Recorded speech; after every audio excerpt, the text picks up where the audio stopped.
नमस्ते, अभिवादन आपका इनोसेंट इन्वेस्टर के इस नए वीडियो में। दोस्तों, बाजार की क्लोजिंग क्या कमाल की हुई है। 17,300 के ऊपर की क्लोजिंग कमाल है ना जी हाँ। 250 पॉइंट ऊपर फिर से हमारी क्लोजिंग हुई। लगातार हम धमाका करते हुए आ रहे हैं। इससे पहले वाले ट्रेडिंग सेशन में 250 पॉइंट, उससे पहले वाले ट्रेडिंग सेशन में तो और बड़ा धमाका हुआ था 350 पॉइंट। और आज हमारी जो क्लोजिंग हुई है अप्रॉक्सीमेटली 250 पॉइंट के ऊपर की क्लोजिंग हुई है। कल जो हमने पीसीआर डिस्कस किया था आपसे, उसको भी आज बाजार ने उतना खास सम्मान दिया नहीं। ऊपर खुली, थोड़ी सी प्रॉफिट बुकिंग आई, कॉस्ट के पास गई बाजार, और उसके बाद मतलब कि जो कल की क्लोजिंग थी उसके पास गई बाजार, और उसके बाद गजब की बाइंग हमको देखने को मिली। अनबिलीवेबल मार्केट का चार्ट बन रहा है और दिल खुश हो रहा है। सेलर्स को भयंकर वाली चोट बाजार ने दी है, और जिस हिसाब से लोगों के मैसेजेस आ रहे हैं मैं आपसे बात करूंगा, लेकिन पहले चार्ट की बात कर लेते हैं। जो आपको कल लेवल्स बताए गए थे उनकी बात कर लेते हैं। क्या आज आपको मज़ा आया ट्रेड करने में या नहीं? जिनके पास निफ्टी ट्रेडर सेटअप है 3 मिनट, क्या मस्त आपको बाई साइड का ट्रेड, मतलब इतनी भयानक बाजार वोलाटाइल थी, उसके बाद भी निफ्टी ट्रेडर सेटअप आपको बोला बाई करो।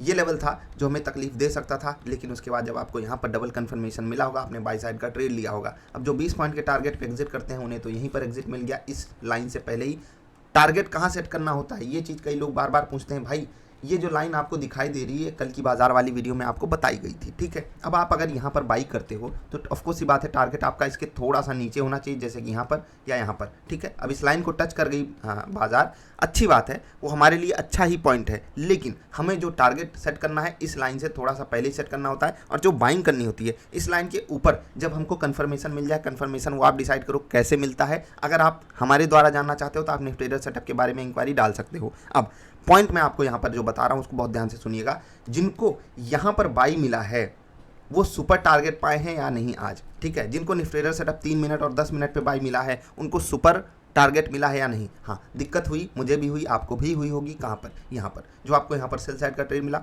और जो हमने यहाँ पर सेल साइड का ट्रेड एग्जीक्यूट किया उसको हमें यहाँ पर स्टॉप लॉस देना पड़ा। अब जो यहाँ पर सेल साइड का ट्रेड नहीं लिए थे उनको यहीं पर बाइंग मिल गई, लेकिन जब हमने यहाँ पर स्टॉप लॉस लिया है तो हम थोड़ा इंतजार करते हैं, बाजार फिर से नीचे आई, और फिर से जब हमको यहाँ पर बाइंग साइड का ट्रेड मिला तो हमने एग्जीक्यूट किया। उसके बाद कमाल का target 3 minute, target 10 minute, target. हाँ, यहाँ पर थोड़ा सा कंडीशनल बाई था। जिनको बात ना समझ में आई हो वो व्हाट्सएप पे जरूर कनेक्ट करेंगे, आपकी मदद की जाएगी, ठीक है। बाकी आज 3 टारगेट, काफ़ी दिन बाद ऐसा हुआ है कि मेरे 3 टारगेट आए हैं और मात्र 1 स्टॉप लॉस गया है। अच्छी बात है। मैंने आज बैंक निफ्टी में ट्रेड नहीं किया, लेकिन वहाँ पर लेवल्स कमाल कर रहे थे, और अगर मैं यहाँ पर ट्रेड करता तो कुछ कमाल का रिटर्न भी जनरेट करता, ठीक है। जैसे कि ये लेवल को सम्मान यहाँ पर मिला, आप यहाँ से चेक कर सकते हो। एक बार बाजार इसको तोड़ करके ऊपर गई, फिर धमाका ही कर दिया। एक बार कोशिश की, लेकिन दोबारा जब गई तो चली गई।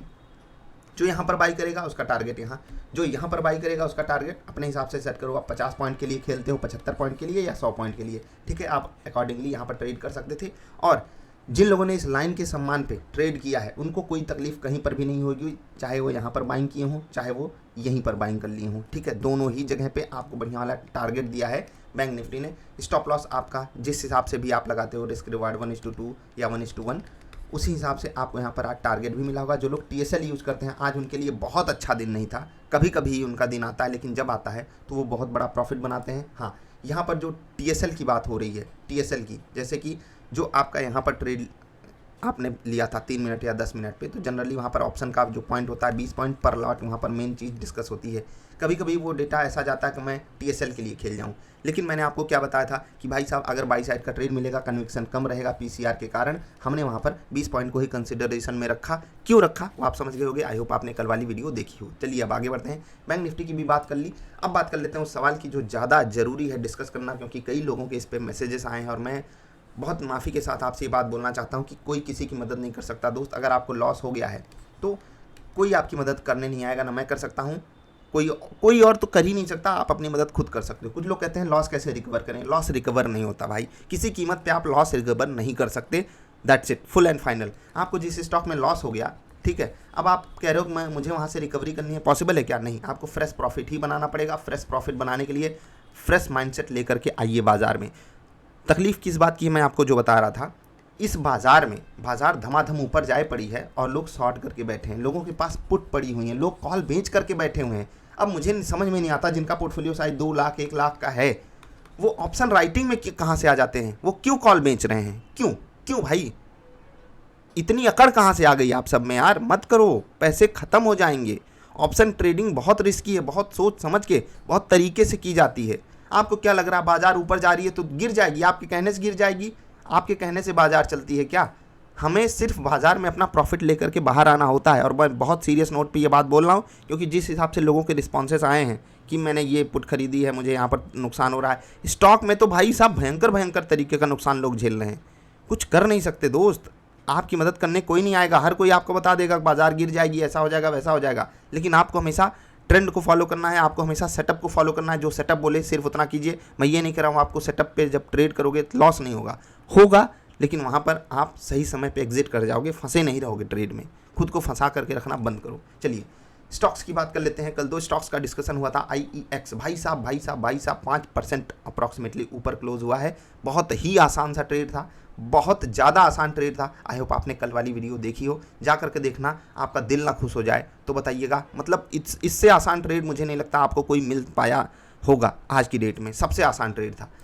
टाटा पावर, यहाँ पर भी ट्रेड आसान था, लेकिन IEX वाला ट्रेड मेरे लिए सुपर आसान था, क्योंकि मेरा जो फोकस था उस पर ज़्यादा था कुछ दिन पहले से ही। टाटा पावर ये न्यूज़ बेस्ड फोकस था मेरा इस पर, इसलिए मैंने यहाँ पर कन्विक्शन कम के साथ ट्रेड लिया, लेकिन कमाल का ट्रेड ये भी था।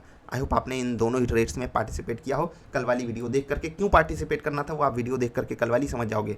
महिंद्रा एंड महिंद्रा ये था आज का हीरो और सुपर हीरो भी आप इसको बोल सकते हो, क्योंकि 6% ऊपर, जी हाँ 6% ऊपर, और ये हमारी रडार पे नहीं था। सोचिए वॉल्यूम देख रहे हैं ना, मज़ा आया। विनोद को मज़ा आना चाहिए। नज़ारा आज गजब का नज़ारा दिखा रहा था भाई साहब, 20% का अपर सर्किट। पिछली बार का जो मोमेंटम हमने पकड़ा था इस बार नहीं पकड़ पाए, अफसोस है। लेकिन जिन लोगों ने भी पकड़ा उनको शुभकामनाएं, काश हमने पकड़ा होता तो मज़ा आ जाता। टाटा मोटर्स भी आज आग लगा रहा था भाई साहब। रिजल्ट इनका मार्केट को चीयर अप नहीं कर पाया, लेकिन आज 7.25% ऊपर की क्लोजिंग। हीरो हीरो हीरो, चारों तरफ हीरोज थे आज। कमाल की क्लोजिंग आई। 1% ऊपर निफ्टी का क्लोज होना छोटी बात नहीं होती है। अब आप कहेंगे कि ऐसे कैसे बोल रहे हैं सर, अधिकतर बाजार ये सब कारनामे करती रहती है। नहीं, जा करके देखो कब बाजार लगातार 3 दिन 1% ऊपर क्लोज हुई थी। लगातार 3 दिन, एक क्या, यहाँ पर आप देखोगे तो 1% ऊपर, यहाँ पर देखोगे 2.25% ऊपर, यहाँ पर देखोगे 1.25% ऊपर, फिर देखोगे 1% ऊपर। 3 दिन छोड़ दीजिए, 4 दिन बाजार कब लगातार 1% ऊपर क्लोज हुई थी, जा करके ढूंढना, मज़ा आएगा आपको। हाँ, इंडेक्सेस की बात कर लेते हैं तो ONGC 3%, Airtel 3%, Adani ports 5%, Mahindra, Tata Motors 6-7%। वाह। गिरने में हिंदुस्तान यूनिलीवर, HDFC लाइफ, सन फार्मा, ब्रिटानिया, डिवीज लैब, ये थे निफ्टी के लूजर्स। निफ्टी नेक्स्ट 50 निफ्टी से बेहतरीन परफॉर्मेंस दिखा रहा था। और आपका प्यारा दुलारा, मेरा प्यारा दुलारा PNB 6% ऊपर है आज। हम लोगों को कॉस्ट पे एग्जिट दे करके गया है। हमने ट्रेड लिया था, वहाँ से ये लगभग 3.5-4% ऊपर गया था, फिर आकर के कॉस्ट पे एग्जिट दिया, फिर वहाँ से 6% ऊपर है। तो ये भी है स्टॉक मार्केट का कड़वा सच, आपको एक्सेप्ट ही करना पड़ेगा कि हमको जब बाजार नहीं देना चाहिए हम कुछ नहीं कर सकते। PNB का मैं आपको चार्ट दिखा ही देता हूँ और फिर वापस आऊँगा यहाँ पर। क्यों दिखा रहा हूँ मैं आपको PNB का चार्ट, क्योंकि हमने यहाँ पर ट्रेड पकड़ा था।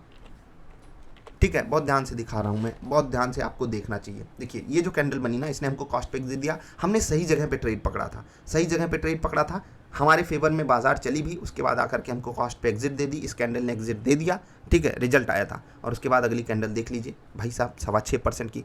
कुछ कर सकते हैं नहीं, अभी हम बरकरार रहते और कह देते कि हम स्टॉप लॉस नहीं लेते हैं, हम नीचे ही एग्जिट करते, या फिर हमारा स्टॉप लॉस लेट से कि 30 के नीचे होता तो हमको गजब का प्रॉफिट हुआ होता। लेकिन उस हिसाब से हमारा रिस्क भी बड़ा रहता कि अगर बाजार गिर जाती या ये स्टॉक और गिर जाता तो हमको बड़ा वाला स्टॉप लॉस लेना पड़ता। अकॉर्डिंगली आपको बात को समझना होगा, आज नहीं तो कल ये बात आपको धीरे धीरे पल्ले पड़ने लगेगी। IOC आज लगभग 2.5% नीचे था, अजीब सी सिचुएशन है। बाकी ओवरऑल जो चीज़ें थी यहाँ पर अंडर कंट्रोल ही थी। वही है कि हेल्दी कंपटीशन चल रहा था आज बाजार में। मिड कैप स्टॉक्स काफ़ी तेज़ी से भाग रहे थे। IDFC फर्स्ट बैंक, कल हमने डिस्कस किया था इसका रिजल्ट, और जो रिजल्ट है उसको बाजार ने काफ़ी पॉजिटिव रूप में लिया है। 12% ऊपर ये स्टॉक। और यहाँ पर क्यों ट्रेड करना था, कैसे ट्रेड करना था, जिन लोगों के पास बीटा कैंडल ट्रेडिंग सेटअप है वो यहाँ पर जाकर के ट्रेड ढूंढेंगे, और जिन लोगों ने वीडियो देखी है व्हाट इज ट्रेडिंग सेटअप वाली, उनको भी पता होगा कि यहाँ पर ट्रेड क्यों करना था। IDFC फर्स्ट बैंक कमाल का ट्रेड दिया था इसने। मेरी यहाँ पर जो क्वांटिटी थी वो कम ही रह गई यार। मैं देखो कभी कभी होता है ना, कन्विक्शन उतने पॉइंट पे आ नहीं पाता। IEX में इससे कई गुना ज़्यादा पैसा बन गया जो यहाँ पर बना, लगभग 3 गुना ज़्यादा, क्योंकि क्वांटिटी वहाँ पर ऑफकोर्स ही बात है 3 गुना ज़्यादा थी। स्टॉक चल गया उतना ही काफ़ी है, ठीक है। निफ्टी बैंक भी आज ओवरऑल बढ़िया चल रहा था। IDFC first bank, PNB, Kotak Mahindra bank, ये सब थे जो यहाँ पर बढ़िया मोमेंटम दिखा रहे थे। बंधन bank, AU small finance bank भी पॉजिटिव थे। एक इकलौता स्टॉक जहाँ पर थोड़ी सी प्रॉफिट बुकिंग आई वो था इंडसइंड बैंक, ठीक है। ओवरऑल निफ्टी फाइनेंशियल सर्विसेज में ये HDFC life, Piramal, Shriram transport वगैरह को छोड़ दें, क्योंकि यही सबसे अंडर परफॉर्मेंस दिखाया आज। तो मार्केट का मूड माहौल आज बहुत अच्छा था। Let's hope for the best की चीज़ें कल हमारे कंट्रोल में ही रहें और हम सब इंजॉय करते रहें। रोज़ बाज़ार बिल्कुल ऊपर नहीं जा सकती, इस बात को आप बिल्कुल अपने दिमाग में भी बिठा करके रखे होगे। लेकिन एक बात हमको समझनी है, जब तक बाज़ार हमको ये इंडिकेशन ऊपर के लेवल पे ना दे दे कि हम गिरना चाहते हैं, तब तक हमको औनी पौनी पोजीशन नहीं बनानी है कि हम पुट ही खरीद लेंगे, हम पुट ही खरीद लेंगे। लोग कह रहे हैं कि अरे हमारे पास इतने 16,500 की पुट पड़ी है। अरे क्यों पड़ी है? क्यों भाई, क्यों खरीद के बैठे हो? क्यों खरीद लिया आपने? कौन बोला था? अब कह दोगे कि हाँ हमको मिला था। एग्जिट क्यों नहीं किए? एग्जिट करो। अब मेरे कहने से आप कह दोगे एग्जिट कर लिया और बाज़ार गिर गई, आप ना बोले होते तो मेरा प्रॉफिट हो जाता। भाई मेरे कहने से मत करना, कुछ भी काम मेरे कहने से मत करना। खुद अपनी लॉजिक लगाओ और ये सोचो पास्ट में आपने क्या गलतियाँ दोहराई हैं, उनको आगे दोहराना बंद करो। अदरवाइज बाज़ार बड़ी जालिम है दोस्त। मान लो आज मान लो, नहीं तो कल बाज़ार खींच के थप्पड़ मारेगी, बत्तीसी बाहर आएगी, तब बात समझ में आएगी। और क्या ही कहें। जो लोग छोटे हैं उनके लिए ये बात बोलता हूँ, जो लोग बड़े हैं उनसे हाथ जोड़ के रिक्वेस्ट करता हूँ कि भैया यार देखो, पैसे आपने बड़ी मेहनत से कमाए हैं या नहीं कमाए हैं, दूसरों के जो पैसे हैं, हो सकता है आपके माँ बाप के हों, किसी के भी हो सकते हैं, पति पत्नी के हों, तो उनकी मेहनत को ज़रा देख लिया करो कि कितनी मेहनत से जा कर के पैसा कमाते हैं। और उसको आप आकर के बाज़ार में जलाओगे, अनएक्सपेक्टेड चीज़ को एक्सपेक्ट करोगे, तो भाई सोच लो कितनी बड़ी गलती कर रहे हो। अभी इतना ही, मिलते हैं रात वाली वीडियो में। आपका आभार, नमस्कार।